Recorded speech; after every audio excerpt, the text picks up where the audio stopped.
Well, Unpopular statement. F1's a collector market, and people like these variations. The cards are gorgeous, even though the quality control doesn't seem up there once again with Tops Formula One. Sorry about that. I like Sapphire. I like the design of the cards. I saw some people have already received their boxes, opened them, and they look absolutely beautiful. Are they going to have value? I think there's some kind of confusion right now in the market. So see this card, this Lewis Hamilton portrait looks way better Sapphire than actual Chrome. Um, but I think it creates a little bit of confusion. That's what I'm seeing right now. There's a lot more F1 cards on the market, and when the dust settles, I think the 2020 Chrome and Sapphire are going to have a lot more value. Um, because people are going to always come back to the first set that was released.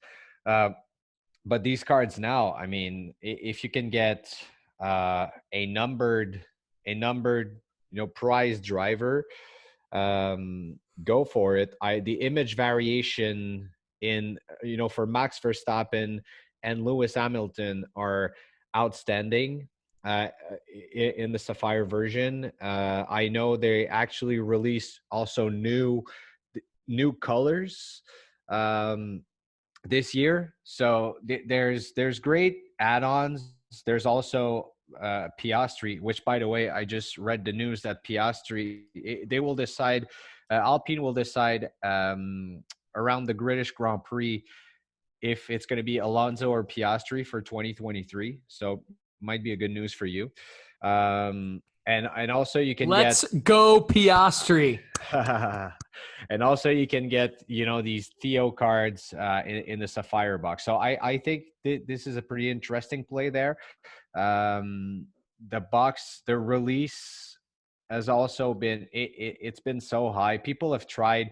I know I saw in some different Facebook groups that people have tried to sell the boxes for 1,800 the next day it's been released. So they didn't have it in hand. They just were lucky enough to get it on the Topps website, and we're trying to flip it for double. So it's been pretty crazy. So again, great. Another play I would probably do is, buy and keep it sealed. Just don't touch the box. But once again, it's releasing at a price where you can still get a 2021 hobby box. So it's pretty high. It's pretty high. And to me, as an investor, when I see that much of a hype around a box release, I just tend to sit and wait. And I'm probably wrong to do so, but that's just how I play things. Yeah. I mean, I like it. I think that I think Formula One has been an anomaly, and that's maybe why you feel wrong, because Formula One has been an anomaly with the releases in 2020, skyrocketing, multiplying in price, and like never going down. And so, but I think in every other sport, that's exactly what happens. Like every other release, like there's hype around it. It goes crazy like that week, and then weeks later you can get it for 85% on the secondary market of what the original manufacturer charged on their website. And so I think that my understanding is kind of what you just said. Like, I don't know the details, but I also heard that this is higher than, it's like almost twice as much as they sold it for last year. And they didn't even sell it directly. They didn't guarantee the Montgomery Club members a box, if I'm getting that correct. So they changed up the release related to the Topps Montgomery Club members, where normally any Sapphire edition of any product of any sport, typically like the Montgomery Club members get sort of first right of refusal on that before they go for sale to the general public. But my understanding is that for this one, they just said, all right, we're selling it, and we're selling it at like, I don't know, 1.5 times or twice the price as what we did last year. which is kind of what you're talking about. It's like the same price as the hobby box of Topps Chrome for this year. But it is still achievable. Like it seems like to your, you also said they're beautiful cards. It's a great set. You can still get a lot of the same guys that we're interested in. The F2 drivers, really all of them. The checklist appears to be the same. Only thing is there's no autographs, but Yeah. there are, it says 4 parallels or short prints per hobby box, which is appealing, obviously. I personally don't like that there's no autographs. I'm personally an autograph. I don't care that they're sticker autos. Like, to me, I'm after autos. I have to really, really like the driver and believe in the driver, and the price has to be right for it to be non-autoed for me, even for F1. So that might just be me as an investor, but that's what I'm looking for. But I do actually really like the price point.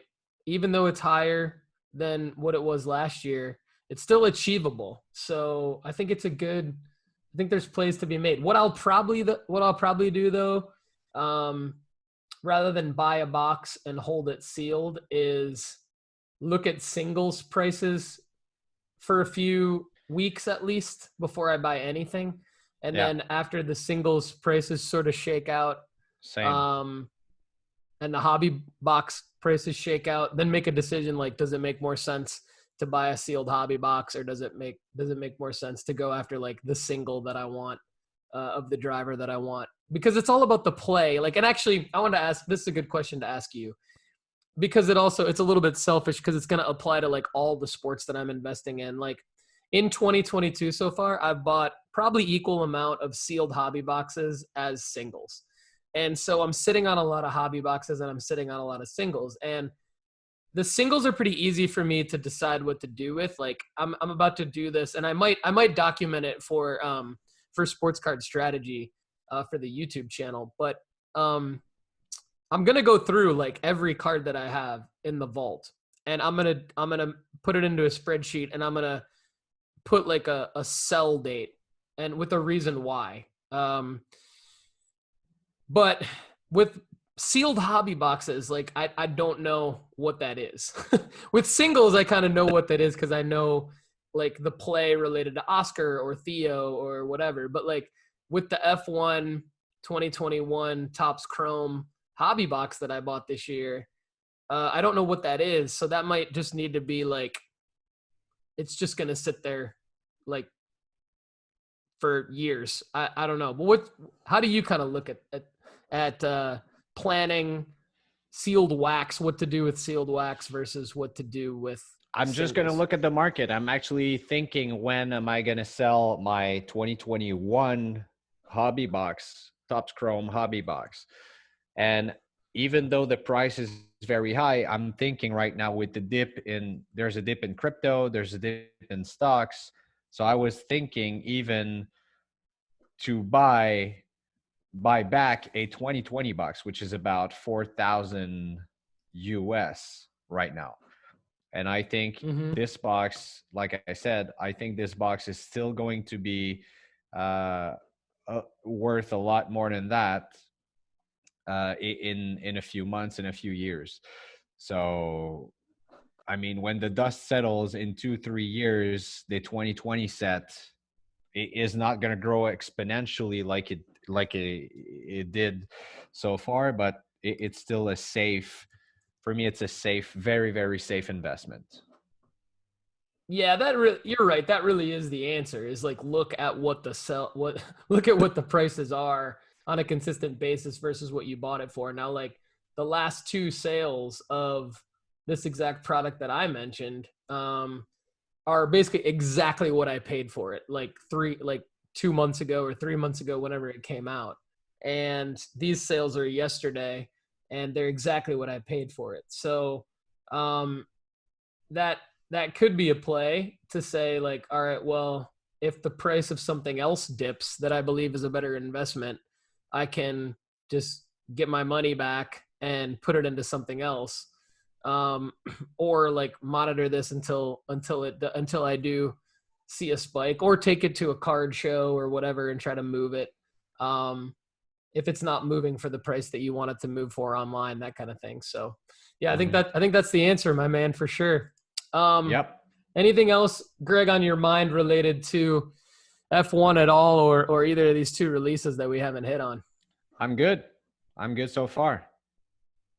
Dude, we've covered a lot in about an We did. hour. Everybody, thanks so much for watching and listening to Greg Lanctot and myself, Paul Hickey, the hosts of the F1 Card Strategy Show here on the nooffseason.com Sports Card Network. We encourage you to subscribe. Go to sportscardstrategy.com and you can get all the links to subscribe to our YouTube channel, subscribe to the podcast feed on Apple, Spotify, and join us on the Facebook group. Greg's a regular on the Facebook group. I try to do as much as I can to keep that going, and we're growing slowly. We've got about 200 members on the Facebook group now, so it's a smaller community for those of you that don't love the larger communities where you're kind of not heard because there's 87 comments on every single post. We'd love to have you. So find us sportscardstrategy.com, click the link to join the Facebook group, and support us in other ways if you want to support even further. Go to nooffseason.com. Check out the Sports Card Investment Report. If you like it and you want to upgrade and you want to save 20%, use the promo code NOOFFSEASON. And graphs and charts that I personally use are at marketmoversapp.com. So we'd love it if you check out marketmoversapp.com. And if you want to upgrade there, you can get the first month for only $1 if you use the promo code NOOFFSEASON. So again, everybody, thanks for watching and listening to the F1 Card Strategy Show. Greg Lanctot, Paul Hickey, everybody have a great day. We'll see you soon.